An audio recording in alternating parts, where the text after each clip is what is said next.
The Super Mario Galaxy games are widely considered to be among the crown jewels of 3D Mario platforming. Fans may differ on which Galaxy game is better or if Odyssey is the new apex of the form, but the fact that they are even in the conversation makes them some of the best Nintendo games of the last 2 decades. That makes it all the more strange that it has consistently been so difficult to play them. You could play on Wii or Wii U, but otherwise the only way to play Galaxy on modern hardware was with the Super Mario 3D All-Stars Collection, a bizarrely time-limited collection that was still missing Galaxy 2. So the remastered Galaxy and Galaxy 2 on Switch and Switch 2 is a treat, simply for making these great games available and easy to access. But a handful of improvements make them better than ever.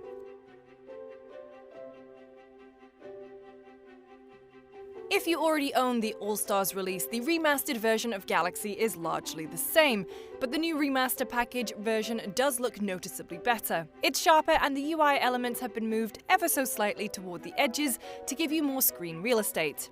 A new assist mode makes the game a bit easier, with more generous lives and the ability to bounce back onto terra firma if you fall off an edge, which is not uncommon in the Galaxy games since they're centered around small planetoids. Menus have also mostly been revised to allow button-based selection, so you don't need to point the cursor at the screen to proceed to a stage or respond to a dialogue prompt. The cursor functionality is still present, however, for picking up star bits, the little confection-coloured pieces that pop up in Galaxy games and largely substitute for coins, which are made more rare than usual. You'll still need to wave the cursor over the screen to grab star bits, or have a second player do it for you, and that element of the Galaxy games has maybe aged the most poorly. I wish there was some way to turn on auto-gathering, maybe at a trade-off of not accurately collecting 100% of the ones that appear, just so I wouldn't have to mess with the cursor at all. The Joy-Cons work just like the Wii remote, while the Pro Controller option lets you tap the R button to recenter the cursor and then uses motion controls to calibrate from there, even if it's not facing toward the screen. In handheld mode, it uses the touch functionality to manage cursor functionality. The Joy-Cons work the best, as you might expect, but they all work at least well enough. And you can press a button to do the spin maneuver that was mapped to a quick wrist flick in the original release, as you could in the All-Stars version. These little touches are subtle. These are remasters, not remakes after all, but they all add up to help the games themselves shine. Galaxy and Galaxy 2 were both excellent games, exploring a wealth of ideas in quick succession. The core gameplay concept, Mario traveling to relatively small planetoids with their own centralized gravity, means that this is Mario platforming that plays like improv sketches. The stage design throws out ideas so quickly that you're never doing anything for more than a few minutes at a time. One moment you may be puzzling out how to burrow straight through a planet to reach a platform on the other side, and the next you're floating from star node to star node, wall jumping past a tricky platforming section, or battling a space dragon. There's a wild, rapid-fire inventiveness to these games that we haven't seen in 3D Mario before or since. That said, this approach does come with a shift in perspective that can be tricky. Instead of viewing Mario from the side, as in the classic 2D games, or even from behind the back like in Mario 64, Sunshine, or Odyssey, the 2 Galaxy games, and especially the first, often have you viewing Mario from above, or sometimes at a slight offset. That can sometimes be awkward and leads to slight confusion when you don't run the direction you meant to.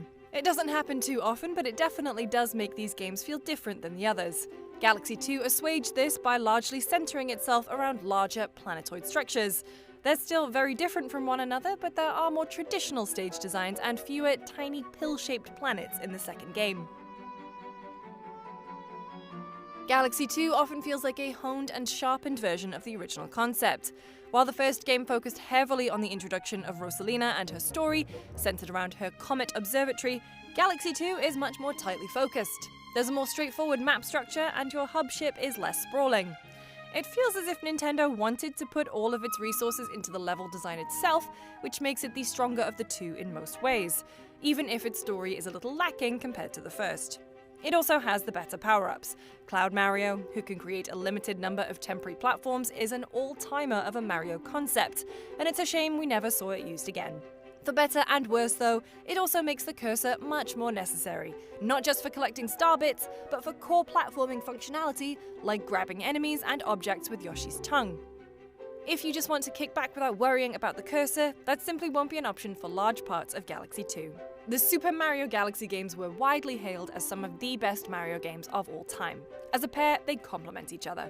Super Mario Galaxy is the rapid-fire, new idea every minute reinvention that brought us Mushroom Kingdom mainstays like Rosalina and the Lumas, while Galaxy 2 is the all-killer, no-filler refinement that stretches its concepts as far as they can go.